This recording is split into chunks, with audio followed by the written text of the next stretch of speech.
जैसे जैसे इंडिया के अंदर इंटरनेट पेनिट्रेशन हुआ ना, वैसे वैसे अल्टीमेटली इंटरनेट यूजर्स भी बढ़ने लगे, जिसके वजह से कंजम्पशंस भी बढ़ने लगा अलग अलग बिजनेस सेक्टर के अंदर। उन सारे बिजनेस सेक्टर के अंदर एक सेक्टर एजुकेशन का भी है। एजुकेशन सेक्टर के अंदर बहुत तेज़ी से वृद्धि हुई है। और यही नहीं, इस पूरे सेक्टर के अंदर आपको हर एक एज ग्रुप के लिए हर एक तरीके की एडटेक कंपनी देखने को मिलती है जो अपनी सर्विसेज प्रोवाइड करती है।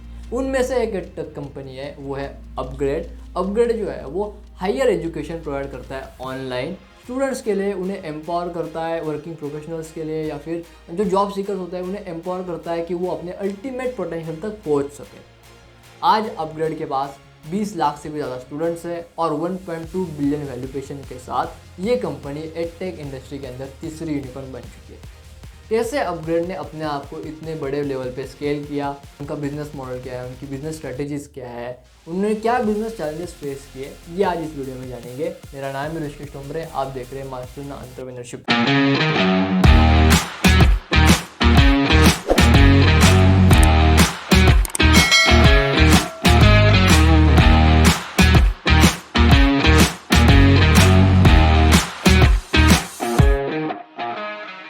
अपग्रेड की शुरुआत रोनी स्क्रिवेला, मयंक कुमार, फाल्गुन कोमापल्ली और रवजीत चोग ने की थी 2015 में। अपग्रेड बेसिकली डेटा, टेक्नोलॉजी और मैनेजमेंट के रिलेटेड कोर्सेज प्रोवाइड करता है, हायर क्वालिटी एजुकेशन प्रोवाइड करता है, जिसके लिए अपग्रेड ने बहुत बड़ी बड़ी यूनिवर्सिटीज़ का टाइप किया हुआ है, जैसे कि कैम्ब्रिज जज बिजनेस स्कूल हो गया, IITB हो गया, या फिर होता है अपना BITS पिलानी, MICA और मेनी अदर्स कंपनी के साथ इन्होंने जो है वो टाइप किया हुआ है। यूनिवर्सिटीज़ के साथ इन्होंने जो है वो टाइप किया हुआ है, जिसके वजह से ये अपने कस्टमर्स को, अपने स्टूडेंट्स को हायर क्वालिटी एजुकेशन प्रोवाइड कर पाता है, वो भी एक ऑफलाइन यूनिवर्सिटी के कम प्राइस में। अब इनके बिजनेस चैलेंजेस के बारे में बात करते हैं। देखो, बिजनेस करना यानी कि चैलेंजेस आते हैं। इस कंपनी को भी बहुत सारे चैलेंजेस फेस करने पड़े, बट दो मेन सिग्निफिकेंट चैलेंजेस थे जो इस कंपनी को काफ़ी ज़्यादा टफ गए शुरुआत के दिनों में। सबसे पहला चैलेंज यह था कि लोग जो है ना वो ऑनलाइन एजुकेशन के ऊपर पैसा तो खर्च करते थे, बट उनकी जो मानसिकता थी, उनकी जो सोच थी ऑनलाइन एजुकेशन के ऊपर, वो ये थी कि यार इतना कुछ प्रैक्टिकल नहीं होता है, और मतलब कि चलो सीखने का बोले तो सीख लेना, यानी कि एक तरीके से थोड़ा सा तुच्छ सा है, उनका फॉर्टलेस एजुकेशन वगैरह होता है। ऐसे लोग जो है ना वो ऑनलाइन एजुकेशन के बारे में सोचते हैं। अब अपग्रेड को इस पूरे परसेप्शन को चेंज करना था। कैसे? अपने प्रोडक्ट एक्सपीरियंस से, अपने कस्टमर एक्सपीरियंस से, और यही नहीं, कस्टमर की सक्सेस स्टोरी से, जो कि शुरुआत के दिनों में काफ़ी मुश्किल जॉब था। सेकेंड चैलेंज यह था कि इन्होंने जो भी कोर्सेज वगैरह बनाए थे डेटा टेक्नोलॉजी मैनेजमेंट के रिलेटेड, मैनेजमेंट इन सारे स्टूडेंट्स के लिए, वर्किंग प्रोफेशनल्स के लिए या फिर जॉब सीकर्स के लिए, तो अल्टीमेटली इनको जो प्राइजिंग गोल था ना वो ऐसा था कि हम जो है वो जो एजुकेशन यूनिवर्सिटीज़ के अंदर देते हैं ना, हम वही एजुकेशन आपको बेटर वे में और अच्छे क्वालिटी के साथ जो है वो ऑनलाइन देंगे, ताकि आप अपने बड़े आराम से उसे शेड्यूल कर सकते हो, फ्लेक्सिबल हो सकता है, उसी के साथ आप 24/7 प्रोवाइड करेंगे। बट यहाँ पे एक मेन गड़बड़ ये थी कि ये अपने उस पूरे प्राइजिंग सेटअप को जो है ना वो ऑफलाइन एजुकेशन से हाफ प्राइस में रखते थे, जिसकी वजह से स्टूडेंट्स को काफ़ी अच्छा लगता था। बट यहीं पे आ जाती थी दूसरी प्रॉब्लम, वो ये कि इनका जो ऑनलाइन कंपटीशन होता था, उन जो ऑनलाइन कंपनीज जो कम्पीट करती थे ना, उनके बगल में ये लोग जो है वो बहुत ज़्यादा प्रीमियम रखते थे, तो जिसके वजह से अल्टीमेटली इनको अपने प्रोडक्ट का जो भी वैल्यू प्रोपोजिशन होता है ना, उसे करने में जो है वो एक मुश्किल आती थी। और मतलब कि कैसे जस्टिफाई करें कि भाई हमारा प्रोडक्ट जो है वो इसमें वैल्यू का है, और शुरुआत के कंपनी के लिए, यानी कि एक स्टार्टिंग कंपनी के लिए, राइट। ये दो मेन चैलेंजेस कंपनी को फेस करने पड़े। अब ये जानते हैं कि कंपनी का बिजनेस मॉडल क्या था। जो कंपनी जो है ना वो B2C बिजनेस मॉडल के ऊपर फॉलो करती है। यहाँ पे कंपनी डायरेक्ट अपने कोर्सेज बेचती है, उन्होंने टाइप वगैरह किया होता है, उसका जो है वो पैसा उनको देना पड़ता है, वो बड़े आराम से वो पे कर देते हैं। बट कंपनी डायरेक्ट सेल करती है बिना किसी मिडल के, इसलिए ये कंपनी जो है वो B2C बिजनेस मॉडल को एक तरीके से फॉलो करती है, बिजनेस टू कंज्यूमर। अब ये जानते हैं कि कंपनी की बिजनेस स्ट्रेटेजीज क्या है। तो आज अपग्रेड के पास 20 लाख से भी ज़्यादा कस्टमर्स, यानी कि 20 लाख स्टूडेंट्स ने इनके प्रोग्राम्स को एनरोल किया हुआ है।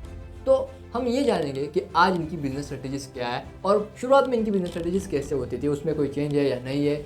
3 मेन बिजनेस स्ट्रेटेजीज है जो हमें अपग्रेड से सीखनी चाहिए। सबसे पहली बिजनेस स्ट्रेटेजी है वो है पोटेंशियल कस्टमर टू कस्टमर, यानी कि वो कस्टमर जिसके अंदर वो काबिलियत है कि वो आपका कस्टमर बन सकता है, उस कस्टमर को अपना कस्टमर बनाना है। अब इसके लिए अलग अलग तरीके होते हैं। कुछ लोग ऑफलाइन इवेंट्स करते हैं, कुछ लोग सेमिनार्स करते हैं, कुछ लोग माइक्रो मार्केटिंग करते हैं। शुरुआत के बिजनेस के लिए मैं बोल रहा हूँ, पहले 100 कस्टमर्स को अचीव करने के लिए। तो इनके जो फाउंडर्स हैं ना, उन्होंने भी यही किया। इन्होंने क्या किया, इन्होंने जो है वो बहुत सारे ऑफलाइन इवेंट्स ऑर्गेनाइज किए, कॉलेजेस में गए, बच्चों को बताया कि भाई अपग्रेड कैसे अच्छा है, इनका जो एजुकेशन इनिशिएटिव है, इनका जो नैरेटिव है, उसके बारे में इन्होंने जो है वो स्टूडेंट्स को अपने इवेंट्स के जरिए, अपने ऑफलाइन इवेंट्स सेमिनार्स के जरिए जो है वो उन तक ये बात पहुँचाए। बट यहाँ तक काम नहीं बनने वाला था, इनको अल्टीमेटली और एक स्ट्रेटेजी लगने वाली थी, वो थी फ्रीमियम स्ट्रेटेजी। अब यहाँ पे कंपनी क्या करती है, उन्होंने जितने भी इवेंट्स ऑर्गेनाइज वगैरह किए थे, अब वहाँ से इनको एनरोलमेंट तो चाहिए। तो इन्होंने अपने स्टूडेंट्स और अपने कस्टमर्स को कहा कि देखो, तुमको अगर हमारा कंटेंट अच्छा लगा ना तभी तुम पैसे दो, वरना हम तुमको 2 हफ्ते का फ्री कंटेंट देते हैं, सैम्पल कंटेंट देते हैं, उससे सीखो, अच्छा लगा तो ही पैसे पे करो, नहीं तो पैसे पे करने की जो है वो कोई ज़रूरत नहीं है। यहीं पे इन्होंने एक कंडीशन भी रखी थी, जिसके वजह से अल्टीमेटली हुआ ये कि इनका जो फर्स्ट वाला चैलेंजेस था कि इनको जो है वो कस्टमर स्टोरीज चाहिए थी, ताकि ये एक तरीके से अपना परसेप्शन बड़े आराम से स्टूडेंट्स की मानसिकता के ऊपर, स्टूडेंट्स के ऊपर जो है वो एक तरीके से इम्पोज कर सके, ताकि वो आगे चल के नए कस्टमर्स ला पाए। अब होता ये है कि कंपनी ये बोलती है कि देखो, अगर आप हमारे कोर्स के अंदर आपको एनरोल करना है ना, तो आपको हमारे लिए 1-2 मिनट का वीडियो बनाना पड़ेगा, जिसके अंदर आपको ये बताना है कि आखिर आपने अपग्रेड को क्यों चुना, आपका इस कोर्स के पीछे, इस 2 वीक्स का जो भी आपका कोर्स आप ले रहे हो, उसके पीछे आपका इनिशिएटिव क्या है, आपका खुद का हेतु क्या है, जिसके वजह से अल्टीमेटली अपग्रेड को नेक्स्ट 1000 कस्टमर्स लाने में बड़े आसानी से उनका काम जो है वो एक तरीके से बन गया। जहाँ पे उनको उम्मीद थी कि 40-50 लोग आएंगे, वहाँ पे उनको सबसे पहले 100 कस्टमर्स मिले, जिसके वजह से अल्टीमेटली कंपनी को जो है वो अच्छी खासी माउथ टू माउथ प्रमोशन भी मिली, क्योंकि जो वीडियोस उन्होंने बनाए उन्हीं वीडियोस को इन्होंने आगे चल के प्रमोट भी किया। तीसरी बिजनेस स्ट्रेटेजी समझते हैं, तीसरी बिजनेस स्ट्रेटेजी है वो है प्राइसिंग स्ट्रेटेजी। किसी भी बिजनेस के लिए प्राइसिंग बहुत बड़ा मेजर रोल प्ले करती है, और तब जब कंपनी नहीं हो। अगर आपके प्रोडक्ट के अंदर सही प्राइसिंग नहीं होगी ना, तो कस्टमर सोचते हैं कि यार ये बहुत ज़्यादा ओवर वैल्यूड है, या फिर कस्टमर सोचते हैं कि यार ये बहुत ही ज़्यादा चीप है, शायद कंपनी में दम नहीं होगा। राइट, शुरुआत के बिजनेस के अंदर दोनों तरीके के परसेप्शन आपको झेलने पड़ते हैं। अपग्रेड ने अपने आप को ऑफलाइन एजुकेशन से स्टैंड आउट करने के लिए, अपने आप को स्टैंड आउट करने के लिए मार्केट के अंदर कॉस्ट जो है वो काफ़ी कम रखी, ऑफलाइन से आधी रखी, बट सेम क्वालिटी का एजुकेशन विद हायर यूनिवर्सिटीज़, जिनके साथ आपको आपको मेंटरशिप मिल रही है, आप बड़े आराम से उनको 24/7 जो है वो एक्सेस कर सकते हो, डाउट भी सॉल्व हो रहा है।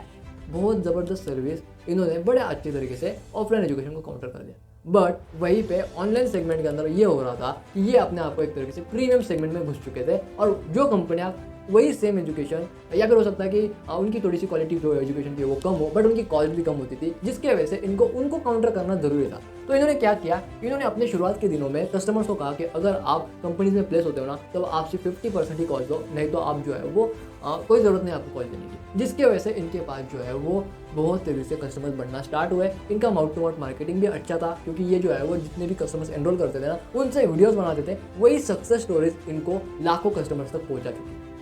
ये आपको ये वीडियो अच्छी लगी तो लाइक कीजिए, चैनल को सब्सक्राइब कीजिए, अपने दोस्तों के साथ शेयर कीजिए। मैं मिलता हूं आपसे नेक्स्ट वीडियो में, तब तक के लिए।